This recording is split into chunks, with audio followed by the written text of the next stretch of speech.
5:58. Job says 5:59. Real quick, could you tell me what the write-off things are? Like the guns or what? The rifles and the Dart handguns. guns. You said the letter says Fish and Game? Yeah, they're just dart guns. Did they Fish and Game give them to us, or are we giving them to Fish We're and Game? giving them to Fish and Game. And Lieutenant Thompson can speak on it if you have a question. Okay. Yeah. That's what I was calling about. They were saying the costs for the Leather. was really expensive and they haven't used them, but Fish and Game could use them. Okay. Alrighty, we'll call the meeting to order. Tiffany, please take the roll. Councilman Bundy, Present. Councilman Brennan, Present. Councilman McCain, Present.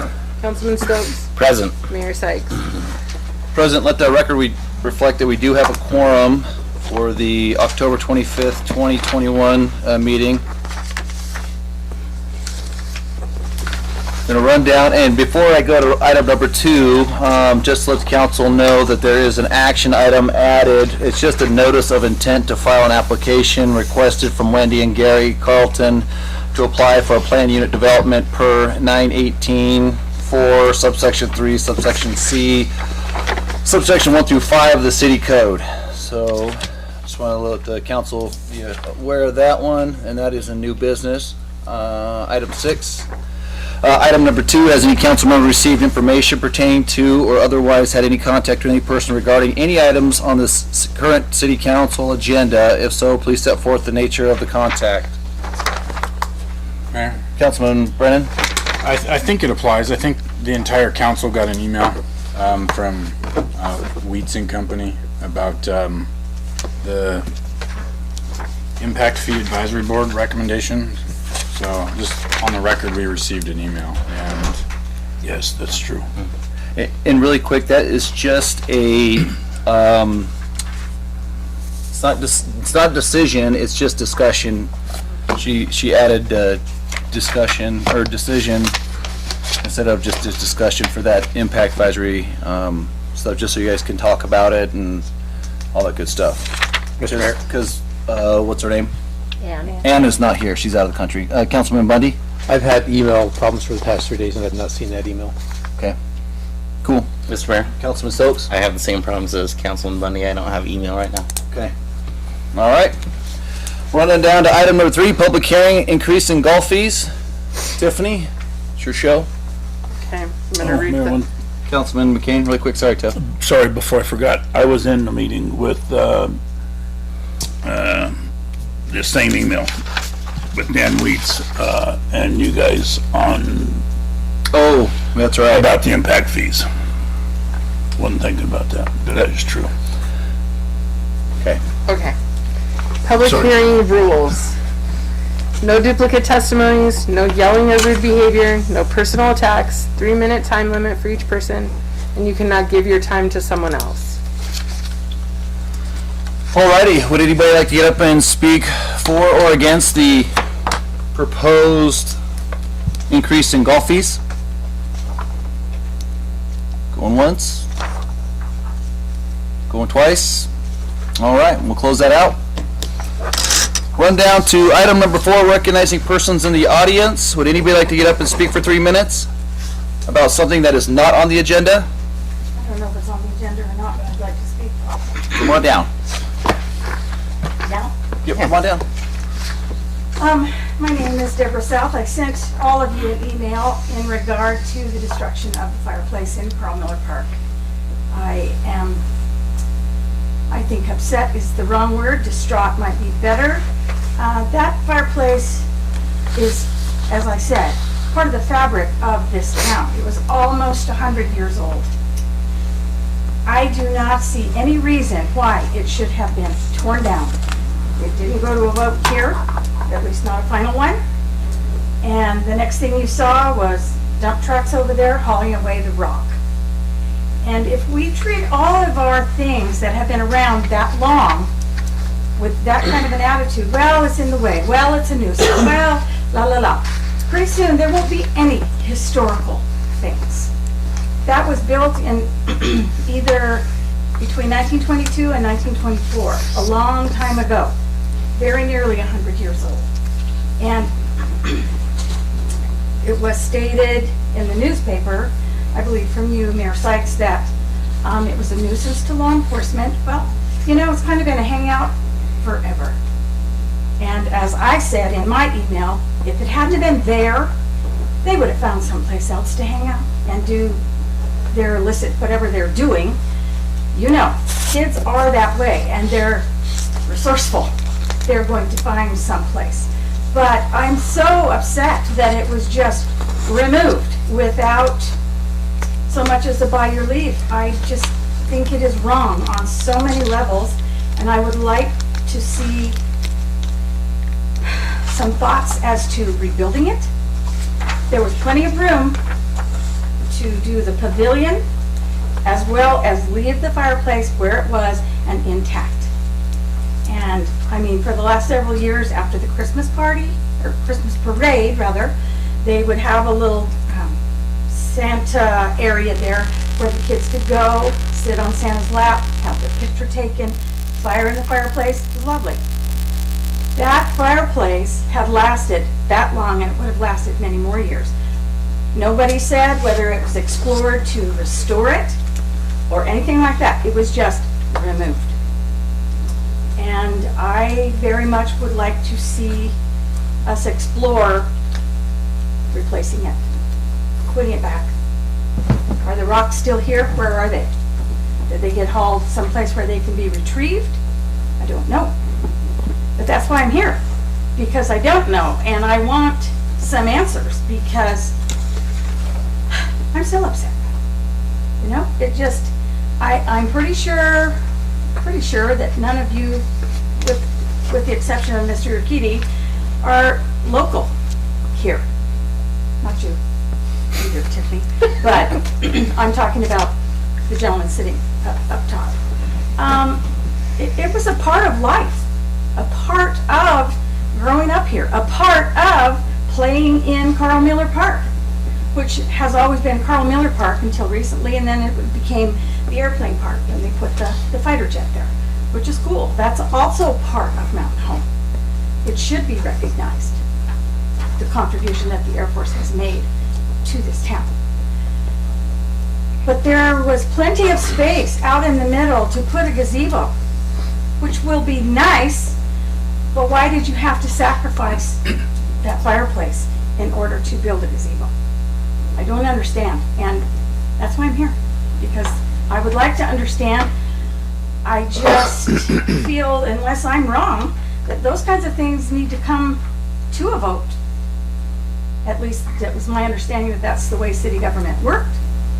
And I don't think that that happened. I looked back in all the minutes, clear back to February, and there was nothing in there as far as a vote taken in order to do whatever was going to be done with the fireplace. So now it's gone, and I don't know whether it was a case of better to ask forgiveness than permission. I don't know. But and I'm pretty sure I am not the only person in this town that is upset about the fact that it was removed. So, you know, I know most of you personally. I consider you guys friends, and I'm not a rabble-rouser. I've never written a letter to the editor ever before in my life. I've attended a city council meeting, but not to come and raise a ruckus. I don't mean to raise a ruckus. However, I feel very strongly that this was wrong on so many levels, and I feel that it needs to be addressed further. Thanks, Deb. Thanks. Would anybody else like to get up and speak for 3 minutes? Hearing none, we'll go down to item number 5, council comments. Council, you got anything? Mayor. Councilman McCain? Yes, I would. Deb, I've been here for 61 years out of my 65 years, to where I class myself as down near Mountain Home, and I married a local Mountain Home person. And I agree, I did not vote that way myself. I voted to leave it. That's it. Thanks, Mike. And Mayor, thanks for Councilman. coming, Deb. Yeah, thank you. Run down to item number 6, the consent agenda. Councilman? Mr. Mayor? Councilman Brennan?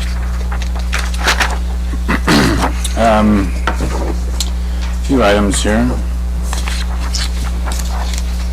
The surplus property, I got that question answered. I guess, Lieutenant, the dart guns, that was just something that's been in the police department's inventory for a long time? Full surplus dart guns that we have not had in the drugstore for about 10 years. Drugs just maintained, keep in stock, so we just have to use those. Idaho fishing game would like them, so they're jumping now. Perfect. Thank you. And then on the bill sheet, this is a pretty expensive bill run, but I noticed a lot of bills have been paid now for the Phase 3 GUHO project. Does this wrap up all of the bills associated with Phase 3, or will we be seeing any more?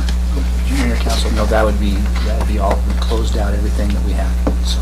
Okay, thank you. And finally, I'd like to remove item M from the consent agenda. N or M? M like Mary.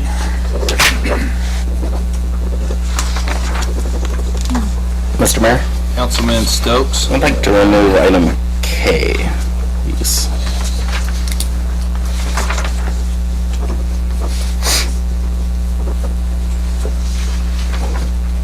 Okay.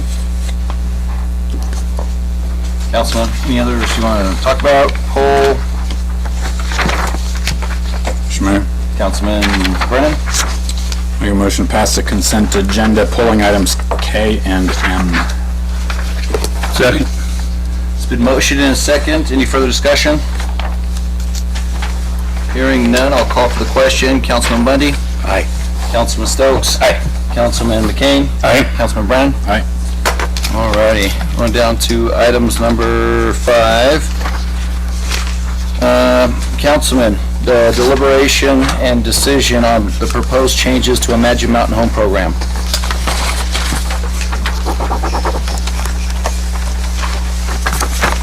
Mr. Mayor? Councilman Bundy? I like, we've gone over both of these a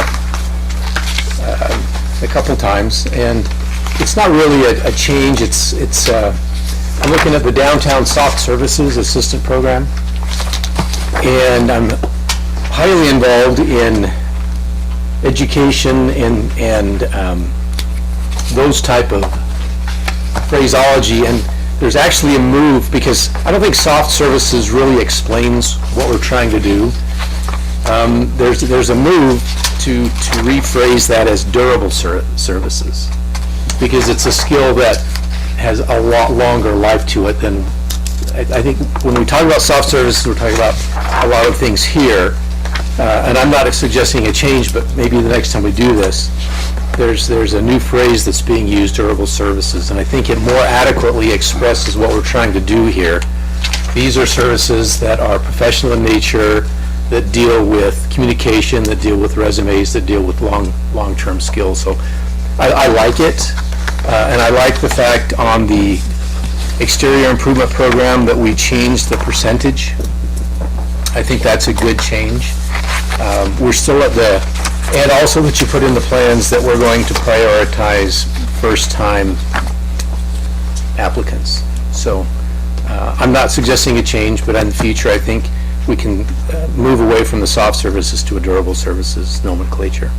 I think that's an easy thing that we can just switch and just call it durable services. Okay, then if that's okay, I think that it's a phrase that I think is more 2021 than soft services.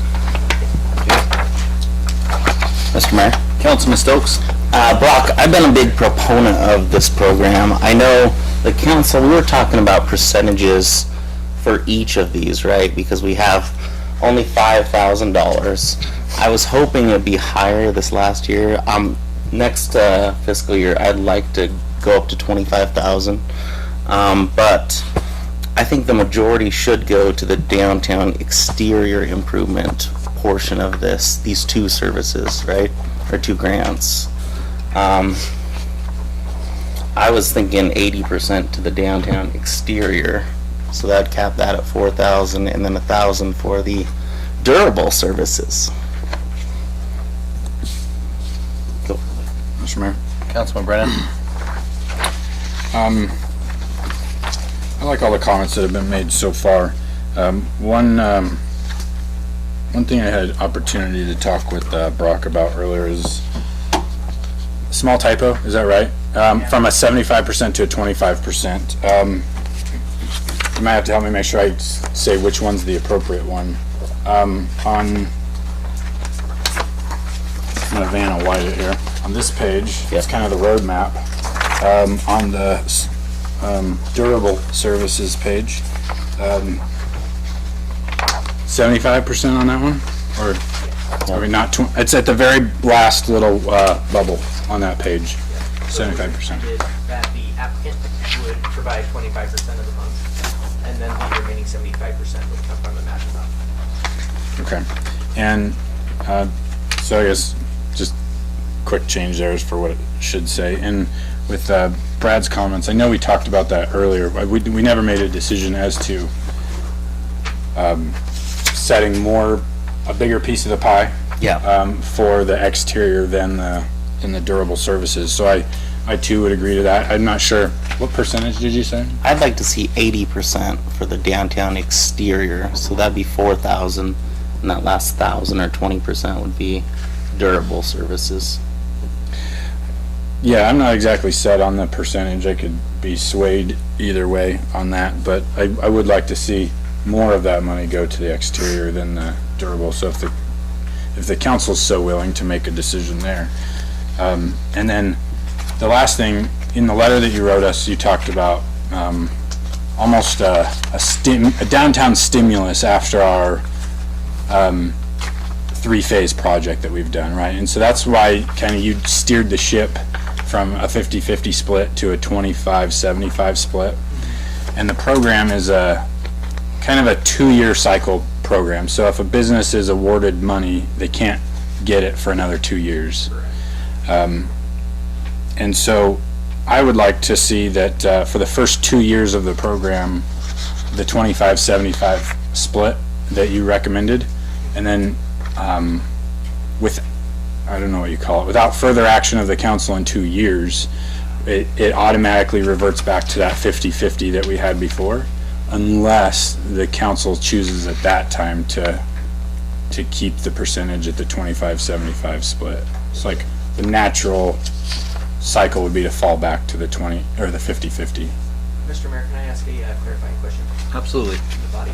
So just so I have the correct summary, what we would like to see is soft services being durable services. $1,000 being there for the durable services, with the remaining $4,000 being for the actual building and making changes there. And then for all of them, it will be 25% on the applicant and then 75% the Magic Mountain Home Funds. And I'd like to see that for the first 2 years. For the first 2 years. That's my request. So We probably need, I'm not putting words, I think we need the statistical data, to help them make better decisions, and I think 2 years gives them that track record. Is that where we're I going? think it does too. Yeah. I agree with that. Well, Ms. Brown, Councilman Stokes? last thing, I forgot to ask this, Brock. Sorry to put you on the spot. You're just fine. How are we gonna quantitatively or qualitatively define this program and its success? Doing it qualitatively is easy. Yeah. We're going to have interviews going in, and then we're going to have interviews afterwards. That we want to have approximately 6 months after the improvement has been made. The easiest thing for me would be to say, well, have you made more sales? Have you made monetary jumps? I don't know how businesses feel about sharing a lot of that information, so I know we can get a lot of qualitative. I'm going to ask them to please let us know if there has been significant improvements, because it's going to allow us to present to City Council whether this program merits more money, whether it's actually providing real success.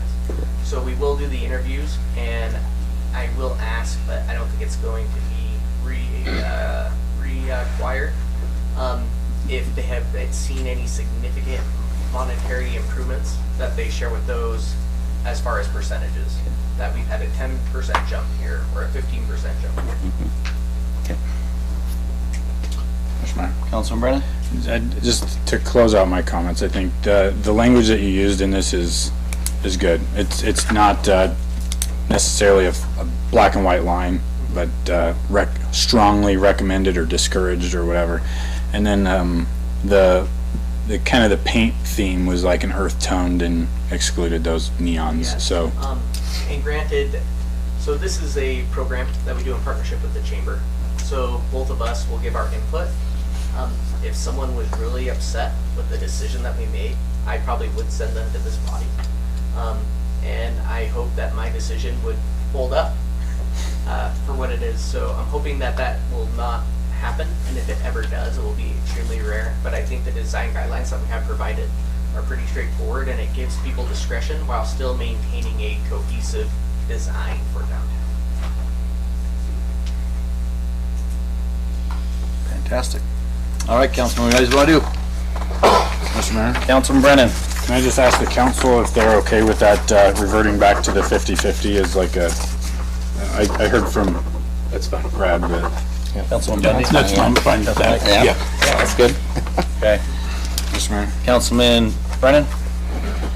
Make a motion to adopt the proposed changes to the Imagine Mountain Home program, changing the title soft services to durable services, the 50-50 split after 2 years, and there's one more thing we asked for. 80-20?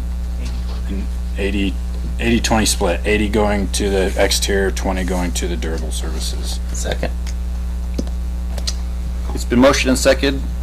Any further discussion?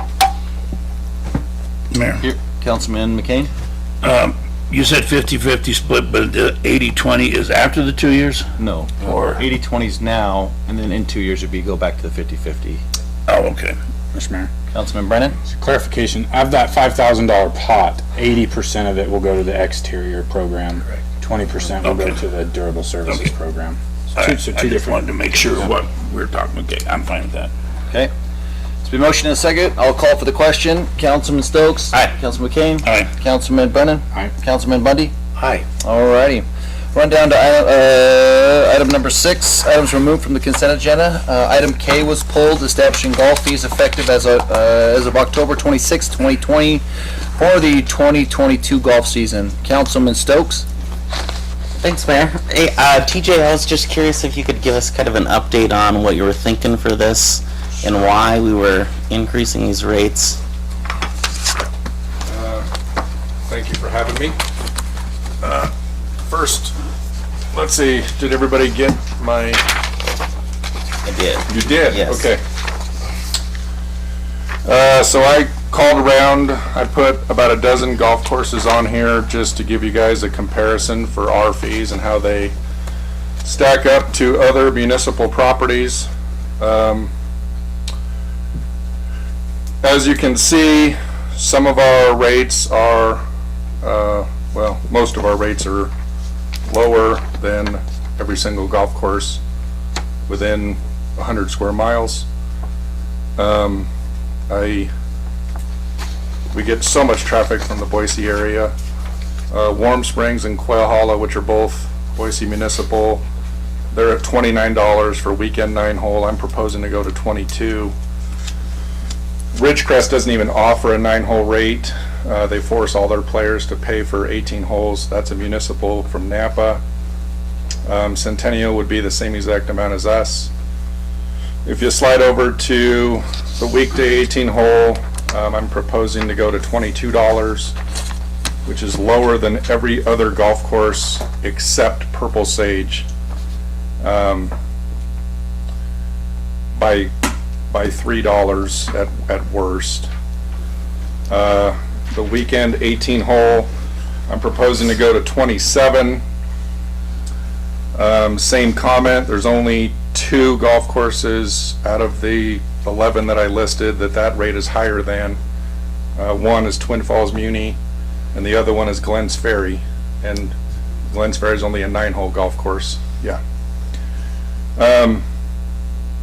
I just think our rates are too low, and I was just picking a couple rates that I thought we could increase without, I don't think anybody's even going to notice, to be honest.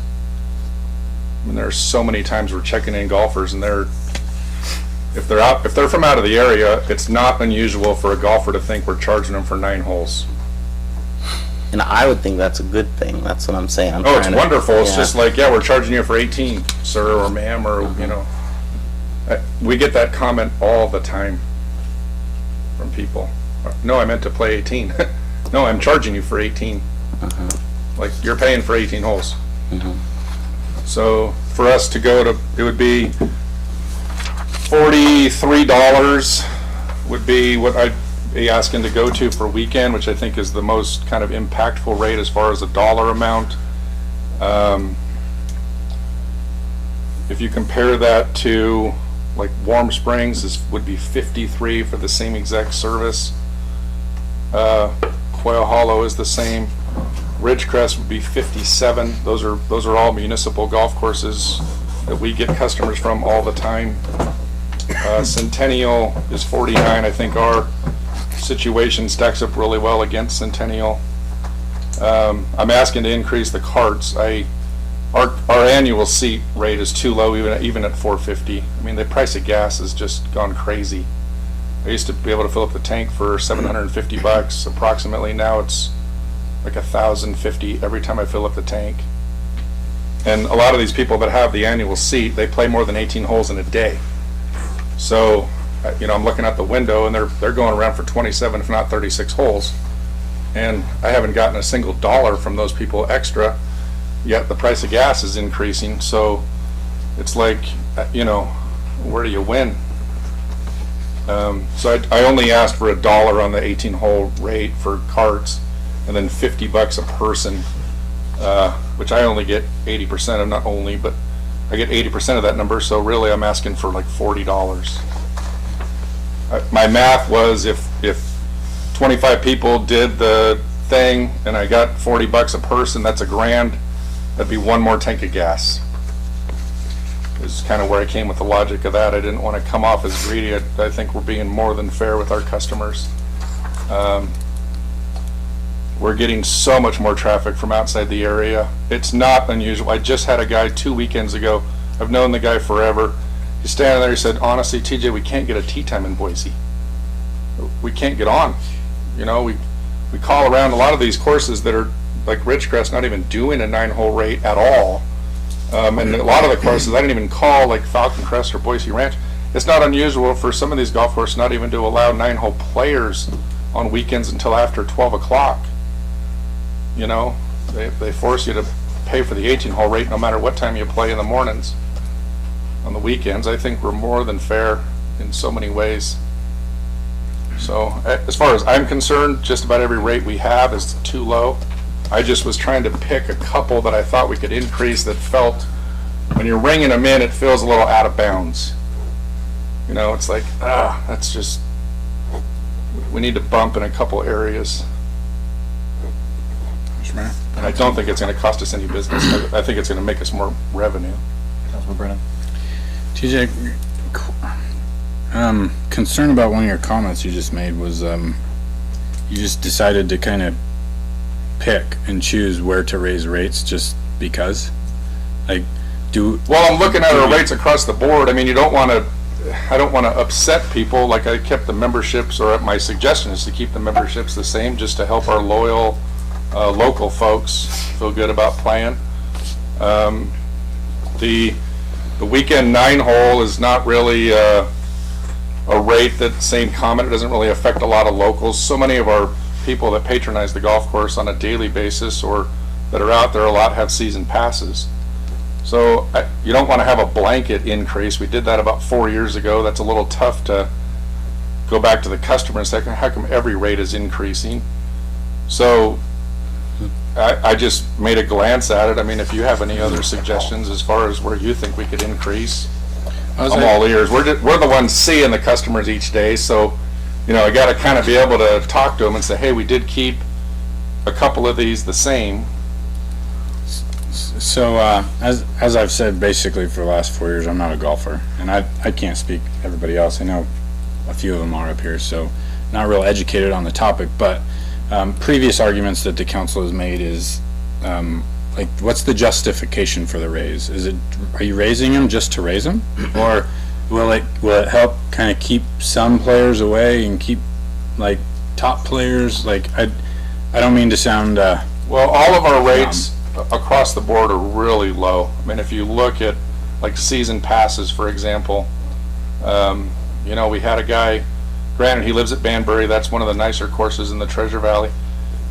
It was like $3,000 for him and his wife to buy a season pass, and they couldn't play until after 12 o'clock on Friday, Saturday, and Sunday.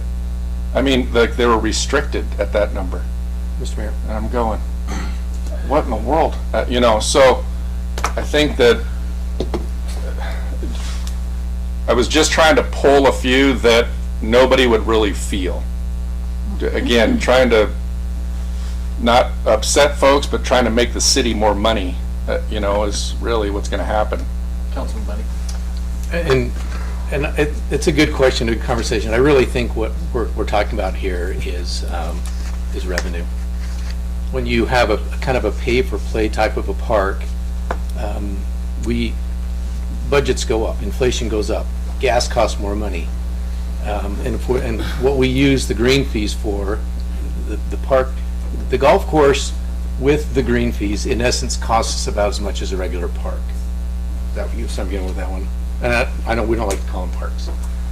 But if we leave our green fees at a 1987 rate and it's 2021, then a bigger portion of the golf course budget has to come from the general fund as opposed to from green fees. And so I think as we gently raise these green fees, we're gently trying to keep up with the proportion of the golf course budget that comes from green fees as well as comes from the general fund. And I think he's looking at it from a business standpoint, and golfers are a funny breed, and I'm a golfer, and I tease TJ every time about how much it costs me to golf. That's just what we do. But we all realize that it's even at these rates, even at this increase, Mountain Home is a good deal for golfers. So I think a long answer to the short question is slight increases in green fees keeps the proportion of the golf course budget somewhat stable in comparison with the overall budget. Does that help a little bit? absolutely. Mr. Mayor? Councilman Stokes? TJ, I had a comment about what you said about locals, right? And then I noticed that we're increasing the rates for seniors and military specifically in here. Well, same comment, it just felt so out of balance. It was like, you know, if they come to the course and they have like a pass at the base, for example, and they're paying, it ends up being $9. Charging them $9 to walk, it's so low. It's just, I mean, again, I'm trying to look at every single rate that we have, was my viewpoint, which I've done. I've been here 8 years. I think we've raised rates like 5 times in 8 years. We've never, I think, other than once, raised them across the board overall, because it's hard. The golfers, they're sensitive, right? So I looked at a couple areas. I think our senior and our military is just proportionately is just a little bit low. And I think the chart I made, you can see that. I mean, we're only higher than Glens Ferry on weekends. We're not even higher than Glens Ferry during the week. And they're only a 9-hole property. And the weekend rate, the only other one was Twin Falls Muni. They're a par 68. Short course, right? Short course.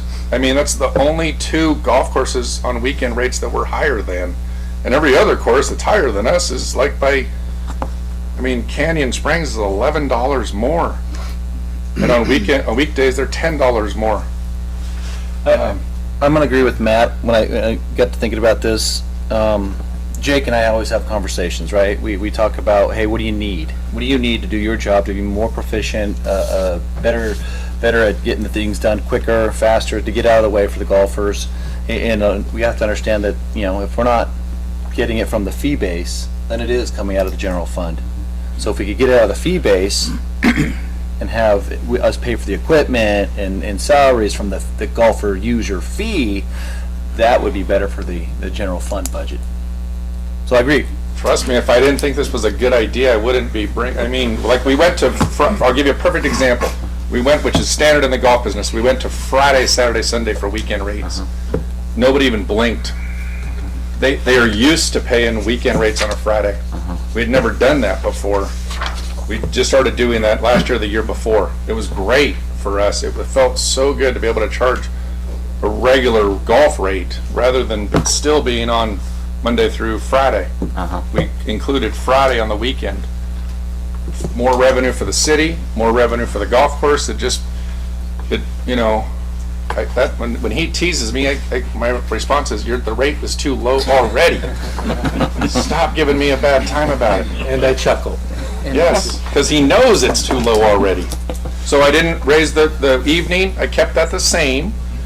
I thought, you know what? We have a lot of league players. My proposal is to leave that alone. $15 to play 18 holes after 4 o'clock, 7 days a week is more than fair. They can play with a cart 7 days a week after 4 o'clock. They can play for $31.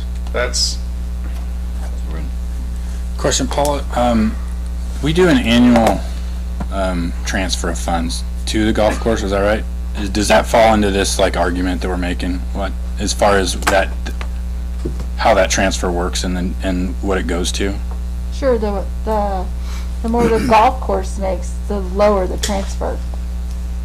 So this increases the revenue at the golf course, less of a transfer from general fund, more money for the other departments that are part of the levy. Okay, so it is a general fund transfer once a year, right? Yeah, you'll get a memo. Okay. So Councilman, what do you guys want to do?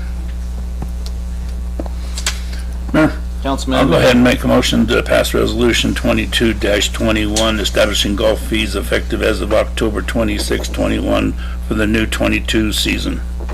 Second. It's been motioned and seconded. Any further discussion?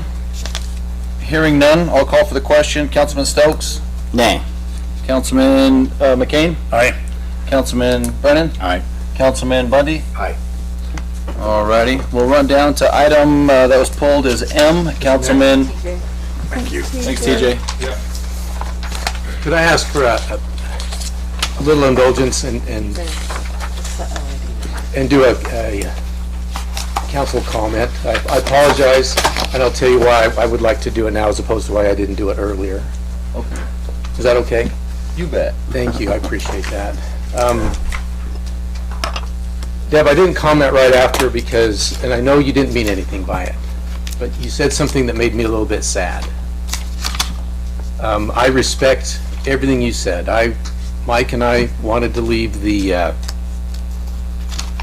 fireplace there, but you alluded to the fact that we weren't natives.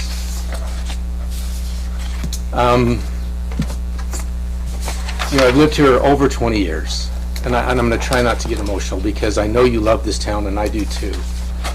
I haven't lived anywhere for more than a couple years since I was 19, until I moved here.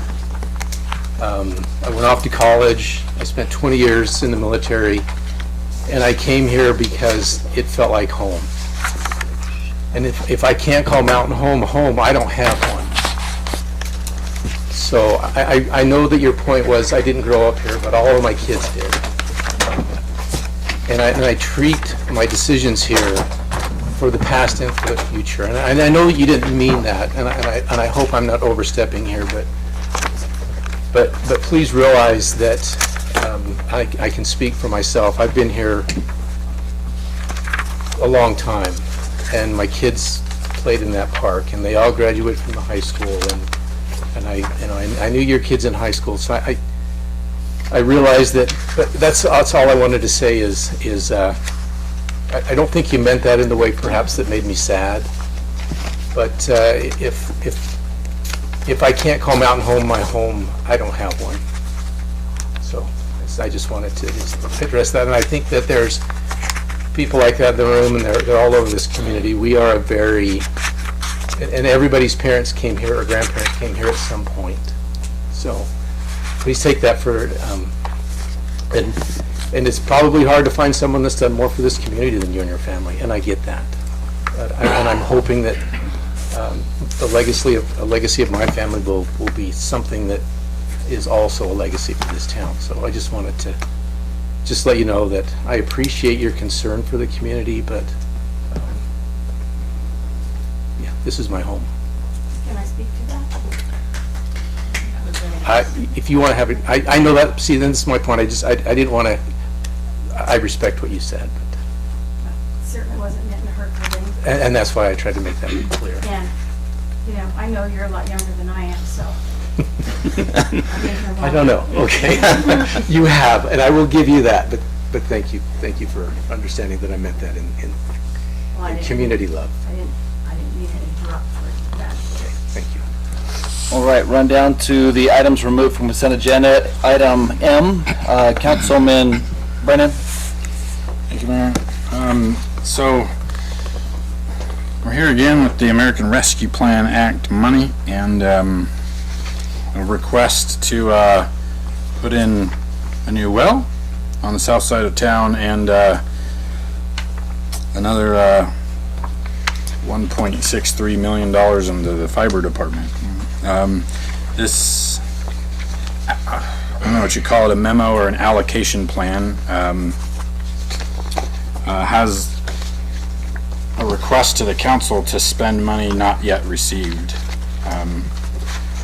for the fiber department. I guess as I see it, we now have the money through the first payout of the ARPA funds that we received on July 22nd for the water, for the well, which I think the council was unanimous in asking for that to come first. And now another request for $1.63 million from money not yet spent.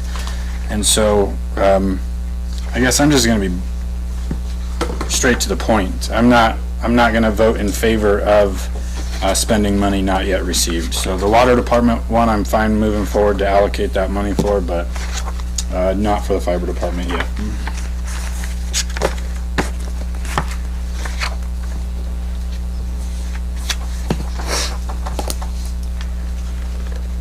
Mayor, Councilman McCain. we can't spend any money until we have it, to where I don't know what the problem is.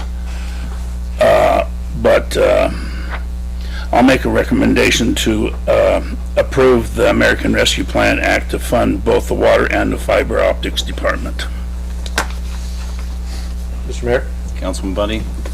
When our second installment of ARPA comes in, and we still are going to have to put this into the budget, correct? So basically what we're doing now is we're just establishing a plan for where we plan that money to go, so that we have a plan to come forward for future budgets, correct? Correct. We got with Paul, and he was saying that we needed line items. Correct. But these line items still go through the budget process. Correct, like your water, wastewater, your, all the line items that every department has. So based on the fact and the input from city clerk and our legal that these are plans and that we still go through the budget process, I'll second the motion. It's been motioned and seconded. Any further discussion? Mr. Mayor? Councilman Stokes. I agree with Councilman Brennan that the water in the well is great. So let's do that. I'm slightly concerned about the fiber, only because I might be ignorant on the subject too, but with an LID, we need that 50% take rate, right? Is that correct or incorrect? We're going for 100% right now. Okay. But, yeah, 50 is break even. Okay, so I guess what I'm concerned about is we don't have any neighborhoods at that 50% thing. And I only see this because I share fiber mic stuff. Like, I'm totally for this, but I don't know if the community has the buy-in yet. And that's the only thing that worries me about the fiber project department, anything like that. It just worries me a little bit. Okay.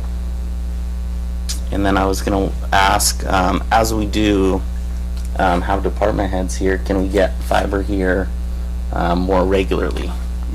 Cool. Any further discussion, Councilman? Hearing none, I'll call for the question. Councilman Bundy? Aye. Councilman McCain? Aye. Councilman Stokes? Nay. Councilman Brennan? Nay. Mayor votes aye. Run down to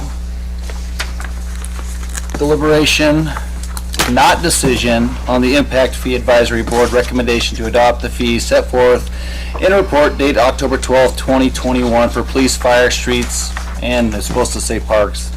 Mr. Mayor, Councilman, don't we do Third Street cottages first? did I miss one? Oh, you're right. Yeah, sorry. You're right. Sorry. Got ahead of myself. Recommendation to amend the Third Street Cottages Planned Unit Development. Councilman. Mr. Mayor, Councilman Stokes. could we get just a quick update from Brock on this? So this is a planned unit development from a couple of years ago from Mr. Dr. Ron's story. It is right off of 3rd Street. He took some old, somewhat dilapidated, small little mini homes, and he has refurbished them. Originally, he came to this body asking to have a total of 10 units and also to have garages associated with those units. He has had changes in his life where he has been able to complete most of the project. He has it paved. He was able to put in some tables. I think he put in a barbecue area as well. But there is no longer the demand for him, and he no longer has the ability to do the garage portion and also the 10th unit. When this was brought before the Planning and Zoning Commission, I recommended to them that I believe that taking away those components wouldn't be a big deal. However, I believe that the intent of the garages was to provide for off-street parking. They decided to ensure that there is at least 17 off-street parking spaces. I want to note that some of these units are studios, so you only have one person living there. That gives them a parking ratio just under 2% normally. I believe it's going to be sufficient for the area, and as a staff member, I don't see any issue recommending that you decide to allow this amendment to the planned unit development. Mr. Mayor. Councilman Brennan. Brock, is the applicant here, present in the meeting? The applicant isn't present today, no. Okay. He does have a spouse who is ill. Okay. Has he given any feedback about the recommendations set by Planning and Zoning? Yes, he actually came to the Planning and Zoning Commission meeting with his spouse, who was very involved, and he is fine with that feedback. From what I know, with what has been saved, that there are the necessary spaces as recommended by the Planning and Zoning Commission as well. Already there? Correct. Okay.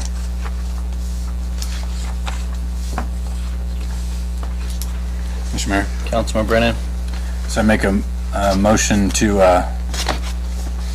accept Planning and Zoning Commission's recommendation to amend the 3rd Street Cottages Planned Unit Development. Second. It's been motioned and seconded. Any further discussion? Hearing none, I'll call for the question. Councilman Brennan. Aye. Councilman Stokes. Aye. Councilman Bundy. Aye. Councilman McCain. Aye. All right, now let's get down to the deliberation of the Impact Fees Advisory Board recommendation to adopt set set forth in the report dated October 12th, 2021 for police, fire, streets, and parks. And this is just some deliberation. We wanted Ann, but she's out of the country, so let's deliberate. Mr. Mayor? Councilman Bundy. I think there's some good questions that we've got in here. My question for Brock, and I came in and chatted with you for quite a while about this, and I just kind of want to get a feel for the process.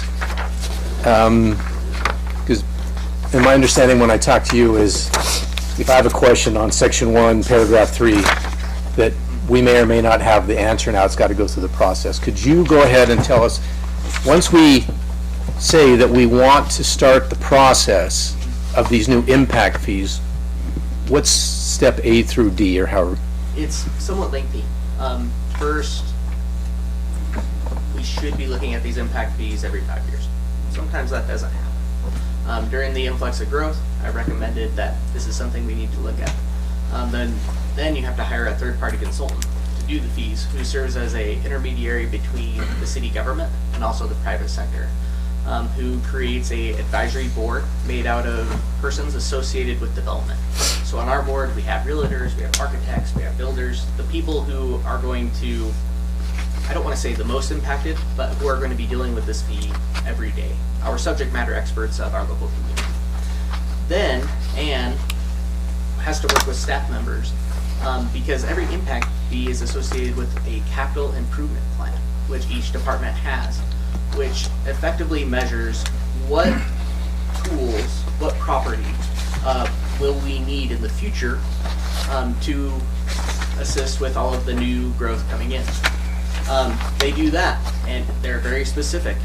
The tools and mechanisms and properties have to be good for over 10 years. We can't use them for personnel. There are many different rules.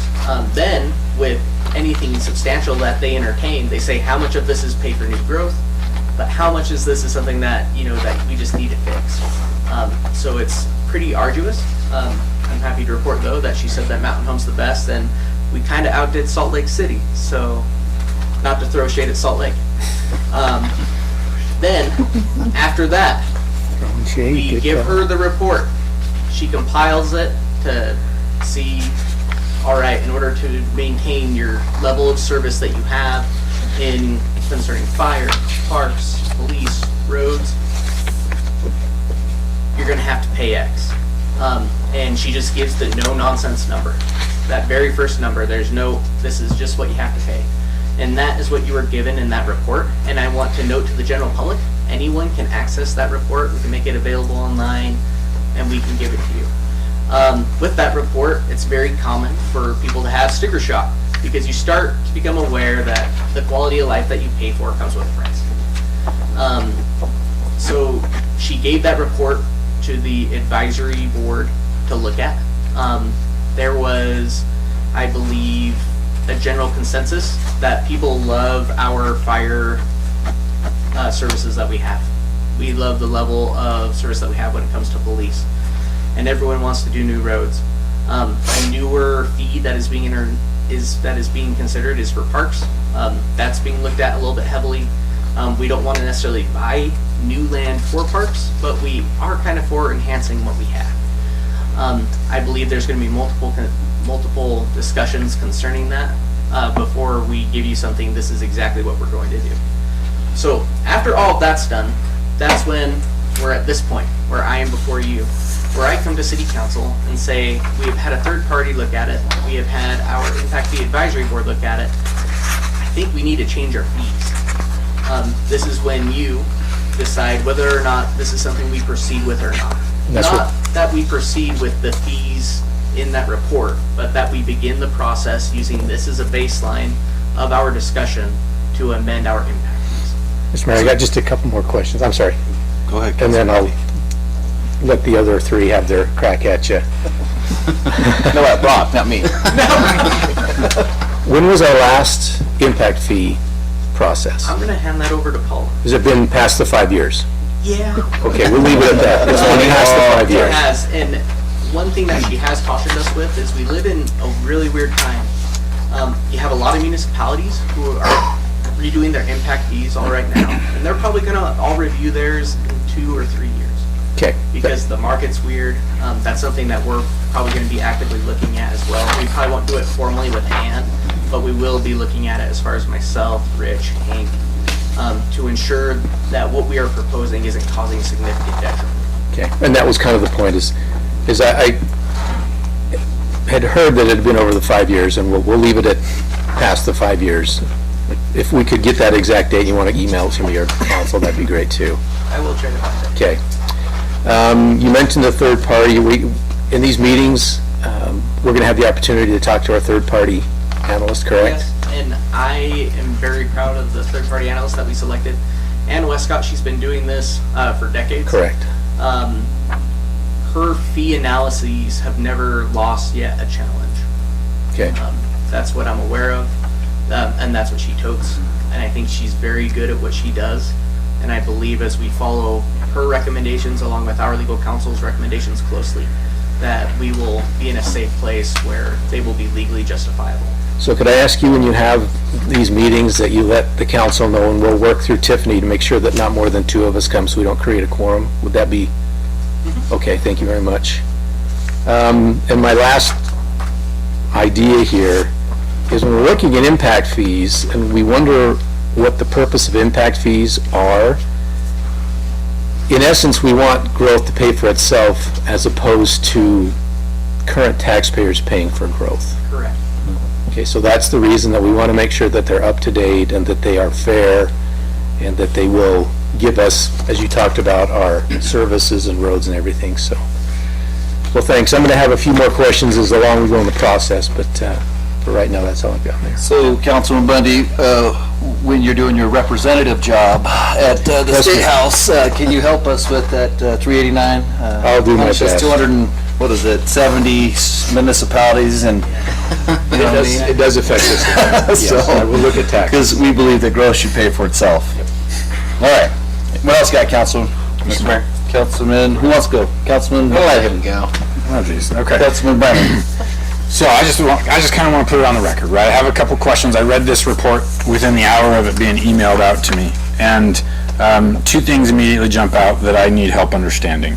And I know you're not going to answer me right now. That's okay. But if we could kind of study it up and help me understand it later.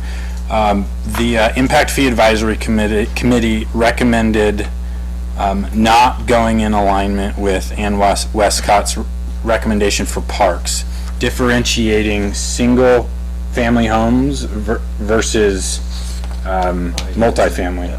And I don't understand why there's a difference I there. can give a brief answer to that, just right now. So for multifamily type products, the denser products that we have, in their design standards, they have to provide a certain amount of green space and also amenities.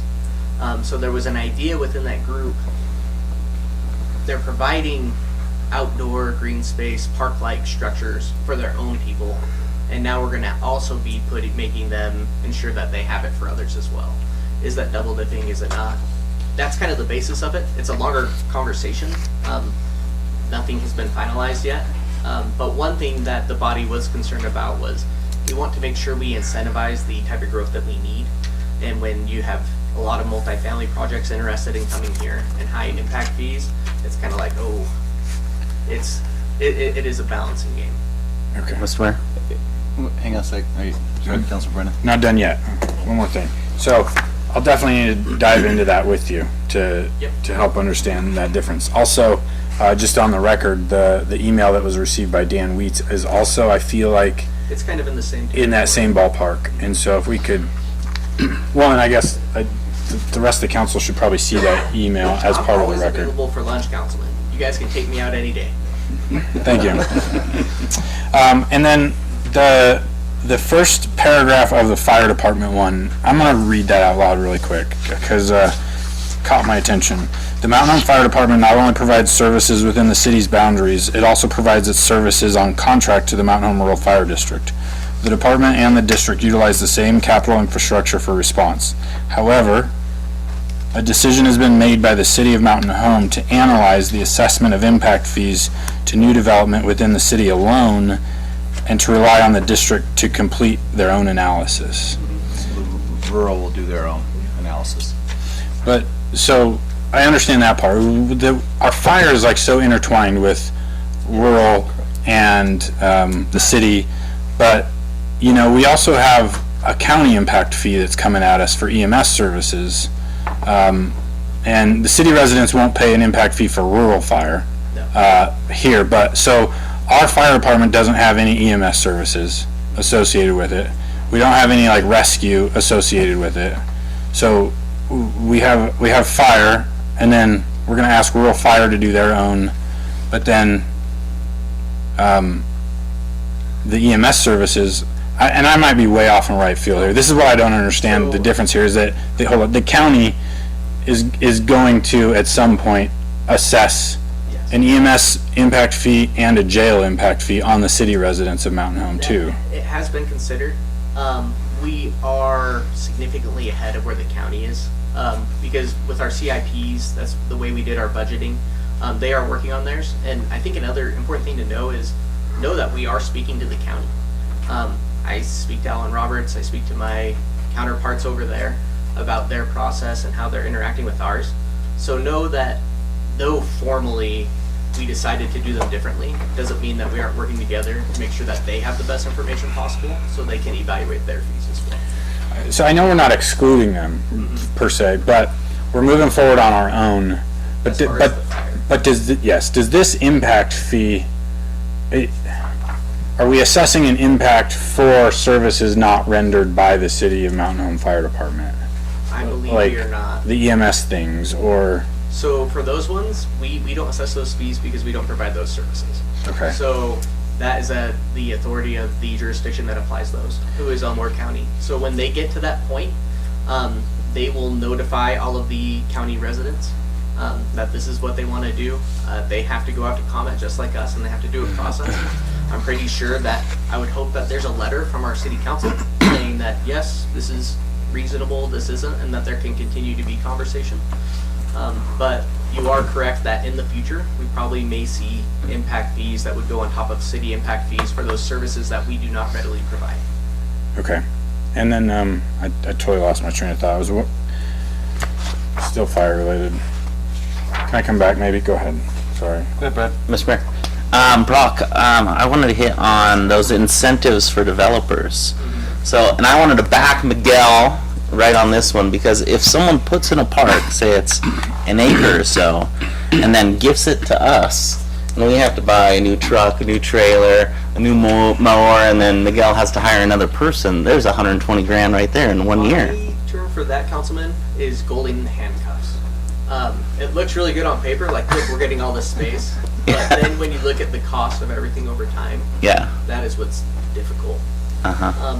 The best recommendation that I can give to you as we have the conversations, especially as we say, is there a significant difference between higher density versus low density, is we look at the numbers when it comes down to value per acre and taxable value per acre. And I believe that was the essence of Mr. Leeds' email, is he was saying when you look at the taxable value per acre of higher density multifamily projects, the city gets a lot of money, a lot of bang for your buck.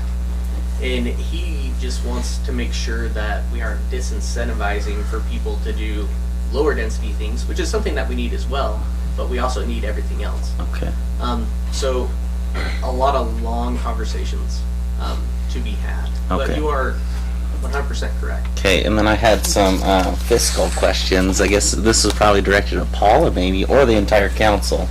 They talk about doing the CIP continually. Is there any way that this formula for assessing impact fees can be dynamic so that as we approve more projects or anything, the actual numbers change at all?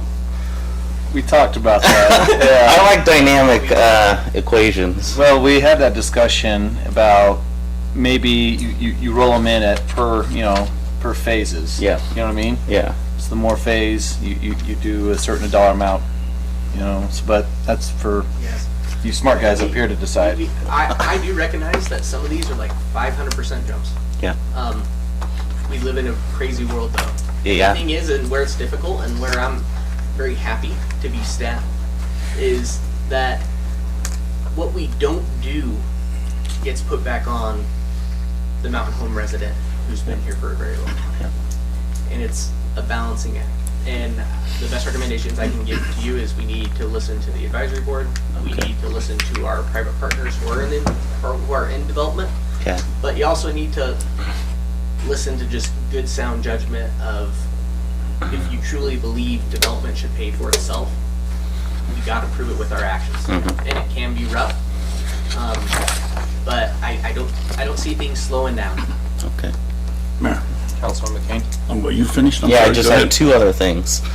They talked about the impact fee accounting, that we need to maintain an impact fee funds separate line item. Is that okay with Paula and stuff? You have that Already already. is. Okay. And then the last thing, like the second to last paragraph that caught my eye was the spending policy. And I think we should have further deliberation at some point as a council, just regarding that. That was eye-opening to me. And quantify that one for us, Brock. That was, the spending policy is, obviously, it's based off CIP, like, okay, Yep. in 15 years, we're gonna put a new police station here, or we need 10 more cars because our population grew So 30,000 what I would people. encourage this body is if we're really serious about where the monies are spent, you need to look very closely at the CIPs that are provided. Because that's essentially what we're telling the taxpayers, is that your monies are going towards X. But also note that that those monies have a timeline too. I think it's 20 years. 8 Yeah. years. You have to spend it in 8. You gotta spend it in 8. So we'll be using those documents when we do our general budget as well. So know that we're just in for a fun next couple of years. It's gonna be a blast. I had one last comment, Mayor. Go ahead, Councilman. Something I thought was funny was like you can't buy a police car because it doesn't last 10 years, right? But we can fund those positions if we need 10 new officers. No. No? Use it for personnel. Okay. Cannot use it for personnel. Has to be new items, but not personnel. Somewhere mixed up. Never mind. Go ahead. Mayor, Councilman Kane. I was here when the first 2 of these came out, and the first one was, we actually collected impact fees, and we used them, and we actually got things that we desperately needed. I'm gonna just use a rough number, about the last 10 to 12 years, we have had an impact fees in the books, but we have never been able to use them because the prices that we had to get the houses to use them never hit that amount. What they brought them in at, what they were built for and everything, they were just over of what we could use. So we have not collected any real impact fees in over 10 years so we have lost out on all of that. The first time we had parks in the impact fees. Under our CPI, we have so many parks right now as it is that we were supposed to have X number of parks per 1,000 people. We far exceeded that amount to where, so the last one we did not even include parks in that amount. So everything they have been putting in has been coming out of general funds, donations, like that. Growth has not paid for a dime of that. Council did, as far as I was considering, very smart the last time that they said we are not accepting any more of these pocket parks that were basically drain swells for them to keep their water on site. We don't need to get those and take care of them because we can't afford to. Otherwise, parks will have more people than the entire city right now on payroll, trying to take care of them. So where, I do not believe that the fee for parks should be quite this high, but I do also believe that the bigger developments do need to put a little bit in here anyway, because they make stuff for their people, but it's made for their people. It's not made for you and me just to go to their park if we want to and have a picnic. They will be coming to the rest of the parks though at times, using them. So they should be responsible to pay for some of the growth anyway.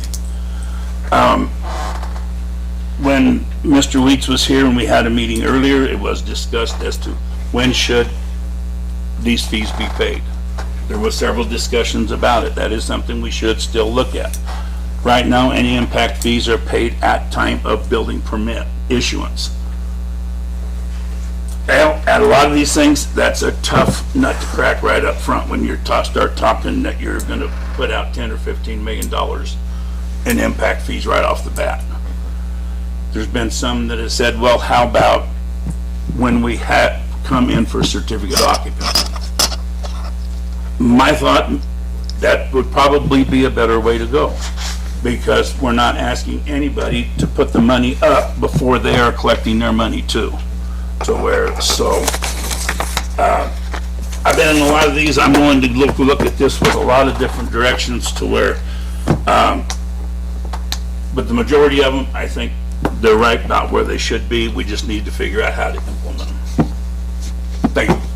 And I agree with Councilman McCain. We had that discussion about paying them at occupancy, and that way they're not having to finance that and pay interest on that money as well. But when they do their occupancy, they're gonna have to pay it up anyway. So I was there with Mike at that discussion. I don't know, it was Taryn, Mr. Cherry, and Mr. Weeds, and Yeah, Phil. So yeah, when you're doing a $90 million project, that's a tough pill to swallow, so. Yeah. Yeah. Councilman McCain. And that's one of the things that we don't want to run them people off either, because we do need that type of housing too. We don't need just single-family houses or just duplexes. We do need some of the bigger complex housing. Councilman Brennan? Is what you guys are saying is rather than at the building permit stage, paying that fee, you take it and assess it later, right before they move in? Right, before we give them a certificate of occupancy for them to occupy the building, they would then have to pay those impact fees before they would get that. So nobody could move in until we actually got the impact fees. Okay. Do some people need to finance that though into their loan? When you're talking a $90 million project, yeah. Okay, I'll definitely need more education on that. Paul, go ahead. I can only tell you that the back of the barn blew out in 2008 when we did some of the same things in Canyon, Ada County, places that I represented, where we deferred it, and then obviously you know what happened. Right. And there were all kinds of these places that the funding mechanisms were no longer there, and so the developer just cut and run, leaving all the people. So you're saying occupancy permit, which means you got yourself already an owner of that lot. Maybe there's a house on that lot, and developer's not part of that. That's the eventual citizen of Mountain Home who's expecting to have that park and that this and that. And so then the open spaces that were promised, all those things, we deferred because we wanted people to this was the City Star. We wanted people to invest in the city of the City and Star, and so they deferred the payment of these things until occupancy permit stage or building permit stage, and then you know what happened. And we had all kinds of very, very angry lot owners that were building their houses saying, oh, by the way, you got to pay this, and that was of course never disclosed and when the people were buying it. So I see that, I see what you're saying, but there's funding mechanisms to ensure that they will pay that it's a promissory obligation on the part of the developer, the one who actually is the one. That's when you need that to ensure that it's paid. So if you're going to defer it, there better be a guarantee. And then, of course, then they'll come back and complain and say the only way you can get a guarantee is if you front the money, because the bank isn't going to just give that to you. And so the answer was, right. I mean, exactly. It's you homer, and you new homer, and you homer. That shouldn't be the left one holding the bag later. So I understand what you're saying, but history, we've all been around for that part of history, and we know how that plays out. That's why we have these discussions. Mm-hmm. So there'll be more to follow, Councilman. Mayor? Councilman Brennan? So the last thing that I had forgotten about when the fire thing was the shared assets. I think that's really what I'm trying to get at, is that we recently kind of joint venture with a fire truck, and we can't go back and get that money. But moving forward, I would imagine we're going to continue to share some assets, whether it's a substation or whatnot. And so you're probably tracking what I'm saying. Are we going to... Are those still going to mesh? Are we still going to have shared assets in the future? Right. We have two different CIPs. Ann has worked with tons of fire districts that have similar deals that we have with our fire district. I think we are going to be able to, and the CIP can always be amended. Like I said before, we're a little bit ahead of the county, and it's in the city's best interest to make sure that once we know what we want, that we go forward and we implement those. But the CIP can always be amended. We can always bring it back. Let's say we figure out, man, the county brought us the sick deal. We can bring it back to this body and change the CIP. It's a living document. So even though you do approve something, it doesn't mean that it can't be followed. Councilman McCain? And with the fire department, we definitely do not want our quality of service to drop there, because if it drops, our fire insurance goes up. Mm-hmm. And that's one extra expense we don't want to put on the public. Okay, Councilman. More to follow. This was just some discussions. Good job, Brock. We'll run down to the notice of intent to file application request from Wendy and Gary Carlton to apply for a planned unit development per 9-18-4, subsection 3, subsection C, subsection 1 through 5 of the city code. Brock, you again. Hey, Mayor. So, we have Wendy and Gary Carlton here, and I'll let them speak a little, but just so you have the preface of what's happening. They own a piece of property right off of South 12. That's next to the railroad tracks in the Colonial subdivision in that vicinity. They want to do a planned unit development so they can try to introduce some new housing types that we don't yet have, which I can let them speak to a little bit more. In order to do that, they want to utilize our planned unit development ordinance. When you have less than 3 acres, you can still apply for a planned unit development, but you have to go to the city council and it has to meet certain criteria. Their property is an infill development, so it does check that box, and they are fulfilling their last box, which is getting permission from you to apply for a planned unit development ordinance. You're not making any decision, you're just letting them fill out the paperwork so they can begin the process. And with that, if they have anything they would like to add, I would give the time over to one of them. Okay. We will both come up there because she's the bean counter and I'm just the gardener.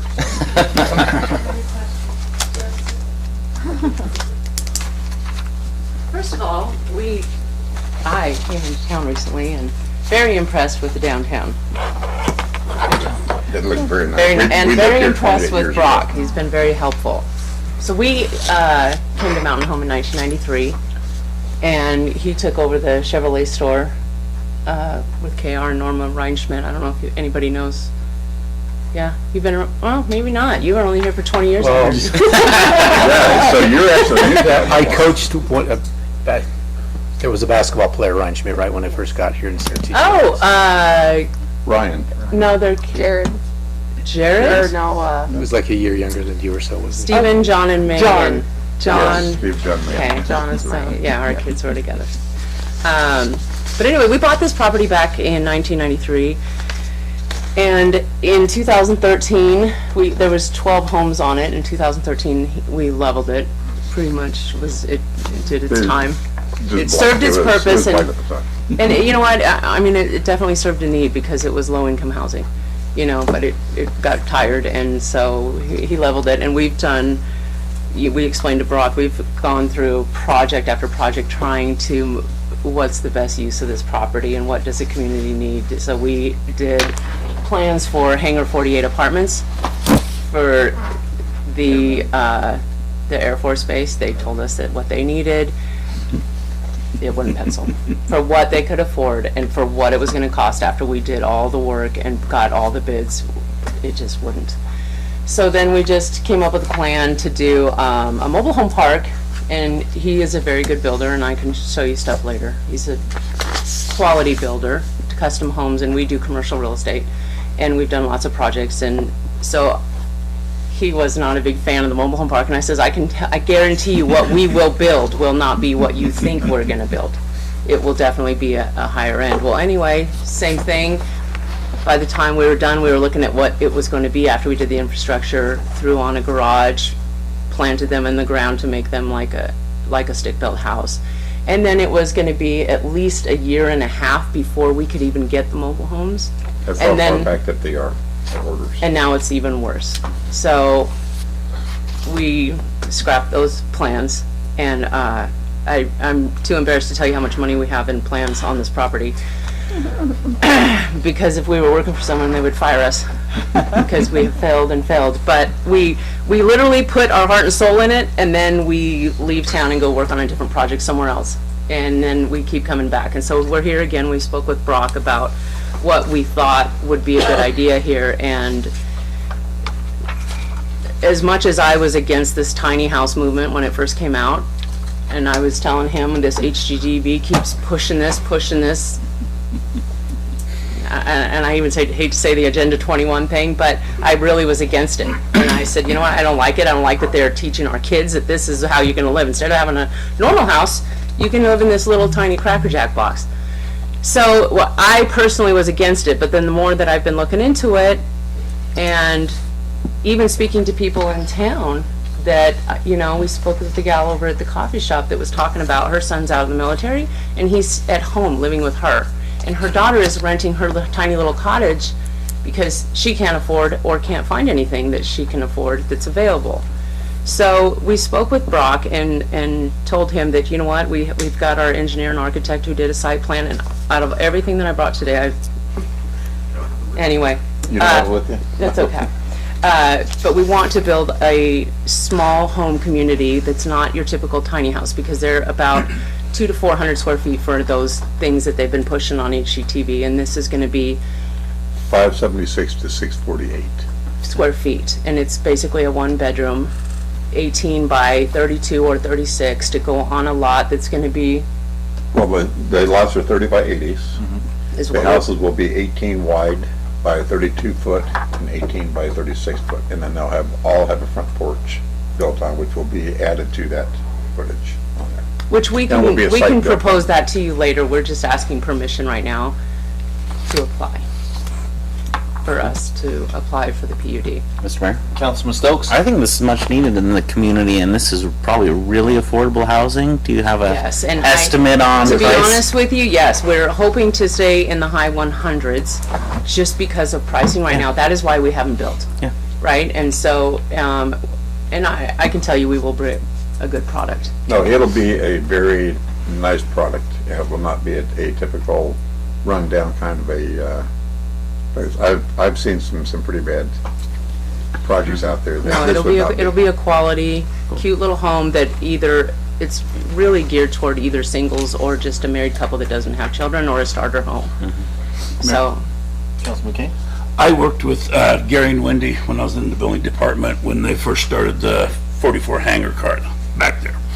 To where, and it has been so long, I don't even remember. It's been a long time ago, hasn't it?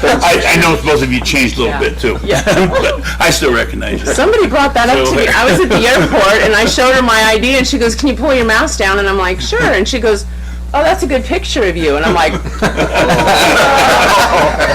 all right. But the ones go that now. we were gonna do to begin with was highly needed, and I'm just sorry that it didn't go to begin with. I was devastated. Yeah. I'm like you were. I was not into the tiny home to begin with. Yeah. Over the years, up here, I've had to kind of give in to it because it is something that's needed. To where, and I think your project that you're looking at doing is very much needed. To where. So I would think it's a good idea to go ahead and let them apply for this, because I think you're only, 2.75 or something like that acres? You're very shy Yeah. of being 3 acres anyway. Yes, and So- we're an infill lot, and it definitely has been. And it's I mean, an we've infill, literally exactly. kicked around everything Sure. like barn dominion homes, all this stuff. It's not working, and really, this is what's needed. Even our own kids, we've got a daughter. We have a 30-year-old who he's in his own home, but our daughter and our son have talked about, I wish we had And this still living product. at home. Yeah, my tiny home goes behind my truck. It's called a fifth wheel, but it's, We do the same thing, and these will be bigger than our motor home. So yes, I understand. no, I think it's fantastic. Okay. Is there action item, do we have to make a motion, or do we just all agree? Paul, how does this work? You have to make an affirmative, so the maker of the motion it'll sound something like this. Finding that the applicant meets the requirements of 918.43C 1 through 5, the applicant is eligible to pursue an application for planned unit development. So what you gotta do is make sure that they meet the elements of whatever it is, 1 through 5, or A through D, whatever it is, 1 through 5. Mr. Mayor? Councilman Stokes? Brock, have they met elements 1 through 5? They meet the necessary elements to be eligible. Okay. Mr. Mayor? Councilman Stokes? Now I see how you did your homework. You went to school. I'd like to make a motion recognizing that the applicant is following City Code Section 918 subsection 3, subsection C, subsection 1 through 5, and approve their request for a planned unit development for Wendy and Gary Carlton. To apply for approving the planned unit development. They're eligible to Apply. To apply. I'd like to amend my motion to say they're eligible to apply by delineation of legal counsel. There you go. I don't know if I want to second that or not, but to them, I'll second that motion. I'm gonna call for the question. Is there any further discussion? There's been a motion, a second. Any further discussion? Hearing none. I'm not gonna try to repeat what he said, so I'm gonna call for the question. Councilman Bundy? Aye. Councilman Brennan? Aye. Councilman Kane? Aye. Councilman Stokes? Thank you, gentlemen. I remember the 46 too, so I was like, yeah, I was like, oh, this would be great. Well, it We was tried. very, very, exciting for us to do that, and, it just wouldn't pencil out. Right. And that was back 6 years ago, and now building At materials. least. Oh, it was Yeah. like, I was- close to 8, wasn't it? When I was Yeah. going through my paper, I found their traffic study for the apartments. Those Yeah. were all apartments, so. Yeah. First, we did apartments. Yeah. But I was this like, I think there was like 48. 16 or 18. This was Oh, 15. there's 48. Then, okay, apartments, 15, yeah. Oh. And then we paid for all those fees. And that Yeah, consultant. We've been feed out of this. Yeah, you this paid a year. lot of fees, I We know. paid a lot. Yeah, but I think this one will work, and you know what, honestly, if we can get approval, we just finished a project and he just got notice that we're gonna start again on another project, but I we had would this like to I get built for counties and started for on this cities. as soon as And possible. also for the Indian tribes. Okay. So I built a schoolyard for the tribes. I just did the first private, which was in years, which is Oasis Mental Health. They have 45 offices. We had the 45th office. And we did that building, 7,500 square foot build out in 48 days. Wow. And we have the picture book here. It's not yeah. even possible. I did it from here. He did it there. So I think his comment that he's the gardener is a bit of an understatement. Yeah. Well, I just come off that way He there builds because good she quality and he does does it it, quick. you know, the Good for numbers you. there, and Glad I'm to see horrible that. with numbers. So I just let Good her for do you all that guys. stuff there. Plus, she's a lot better to look at than I am, so. Anyway. Thanks, Okay, guys. Thank you very much. Well, except for a driver's license picture. which I'm just gonna say, not according to TSA. We got Betsy. Did you want us to sign in, or nobody's done that to me? No, you're good. Okay, thank you. You're on the agenda. Have a good evening. Thanks, guys. Thank you. Hey, we're gonna go around the room really quick. I'm gonna start out with, Betsy? Hello? Okay, we'll start out with, Oh, there she is, there, there. I didn't want to enter through there, it felt weird. Just like, hello. All right, Betsy, Hey, we're gonna start with you, go ahead. okay. Hey, guys. Not much going on in my department, really just catching up, kind of catching the wavelength of everything. I think I finally got a grasp on things. But the most exciting thing coming up is Thursday at 1 o'clock at the Hub Plaza is our downtown ribbon cutting. So we will all meet at the Hub Plaza and have a few speeches. We're partnering with the chamber for the ribbon cutting, so it's a joint effort. And that'll start at 1, and it'll be short and sweet, but I think a very important mark to the completion of the downtown. It's been a long 5 years, so we'll be celebrating that on Thursday. So hopefully, I know I've gotten a few emails from you guys, so hopefully you guys can all make it, and as well as the rest of the community. Fabulous, thank you. That's the most exciting thing. I'll keep it short and sweet. Okay. Jake? So I just wanted to say thanks for approving my piece of equipment, and then, I know I don't like calling the golf course a park, but when it comes to impact fees, you know. Sorry. Now you want, yeah. We're just cleaning up the golf course, a lot of leaves are falling, so there's still a lot to come. And, yeah, mechanics changing oil, maintaining all the cars, equipment, getting ready for winter. Park. Gene? Pretty much the same thing.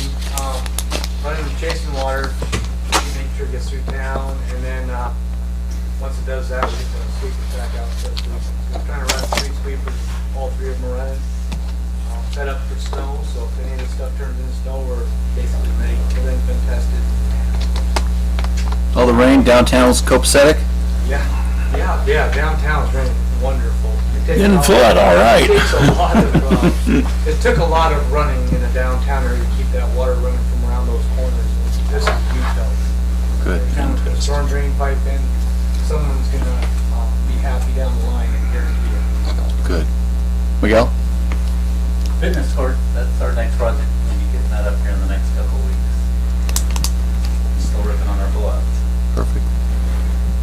Your gazebo's done? You can go see it at night? Yeah. Lit up. Good. So Darce, Shasta's not here, so you're gonna be the winner tonight. I supposed to just go for it? Yeah. There you go.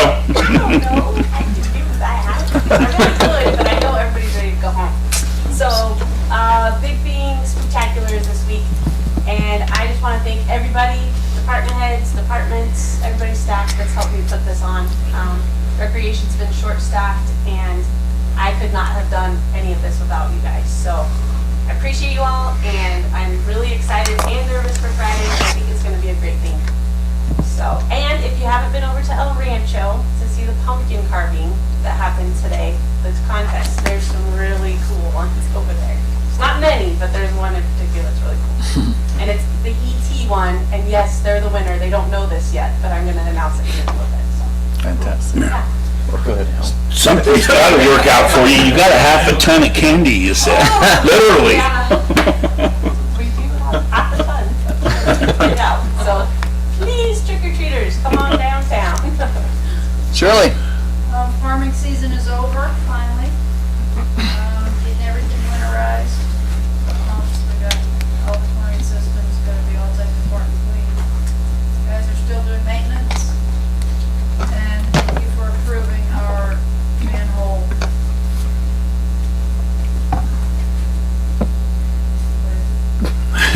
Manhole covers?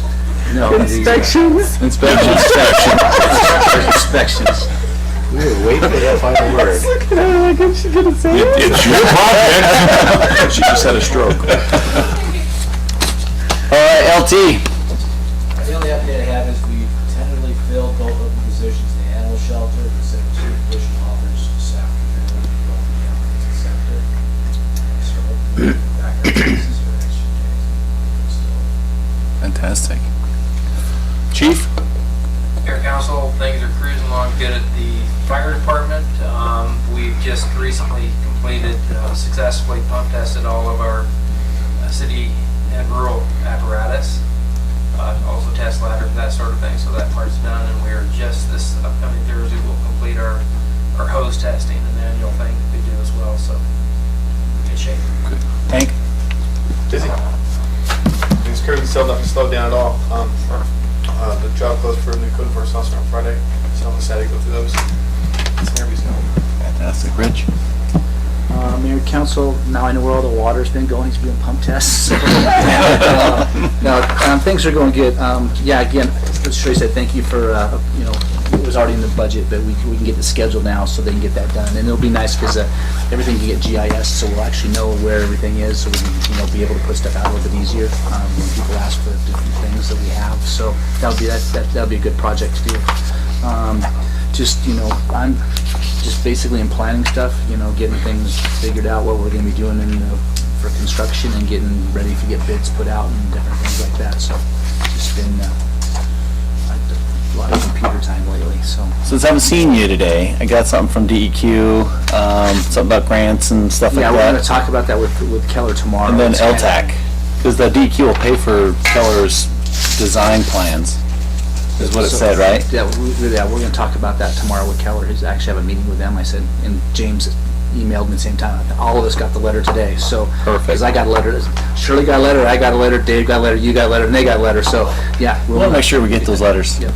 And then LTAC, just give it to Tiff to give to you, because like I said, I didn't know if I've seen you or not. So I want to make sure that we can go out for some of that funding since we weren't able to go out last year for it, and to offset some street projects if we can do that too.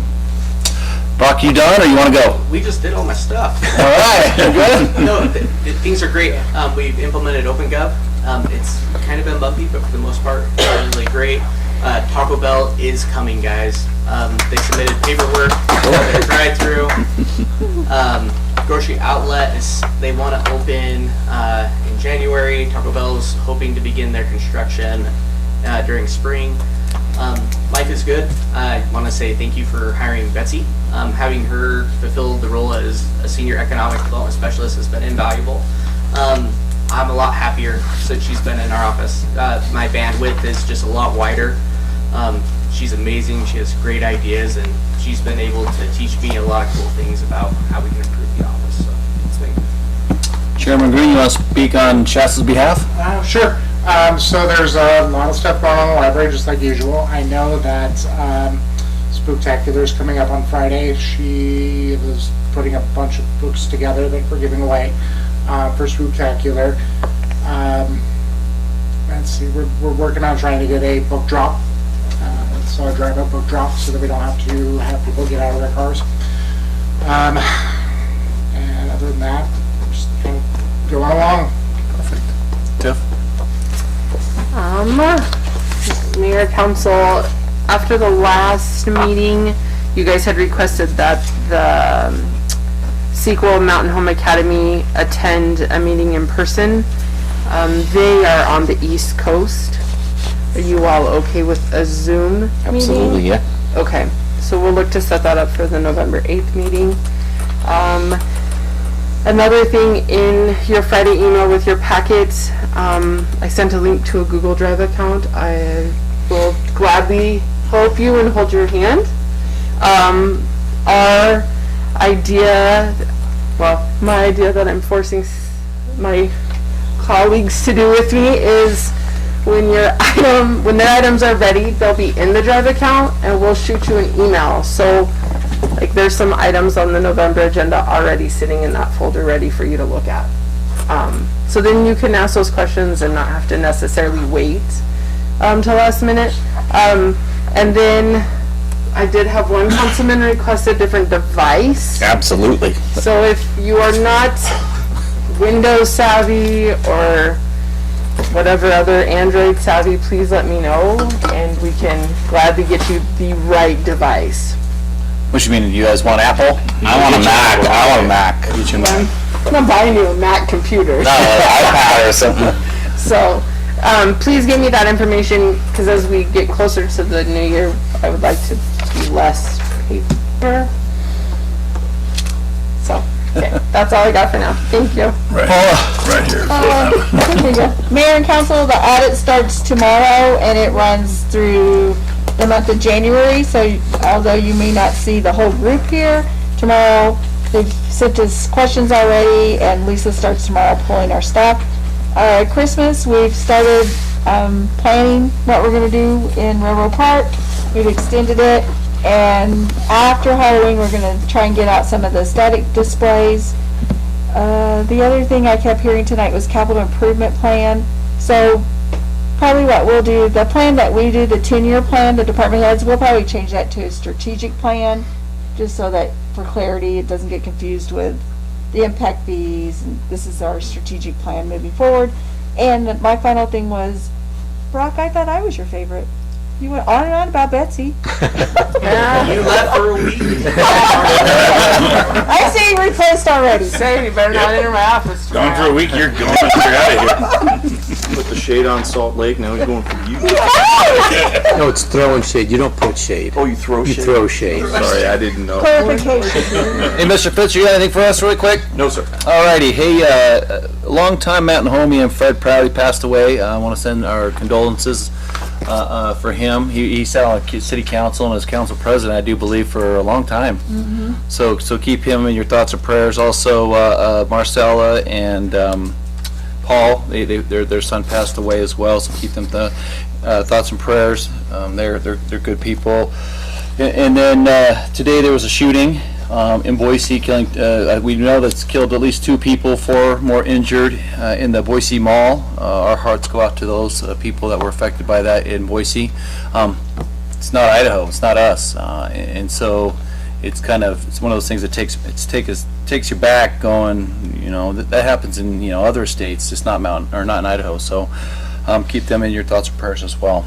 Other than that, anything? All right, meeting adjourned.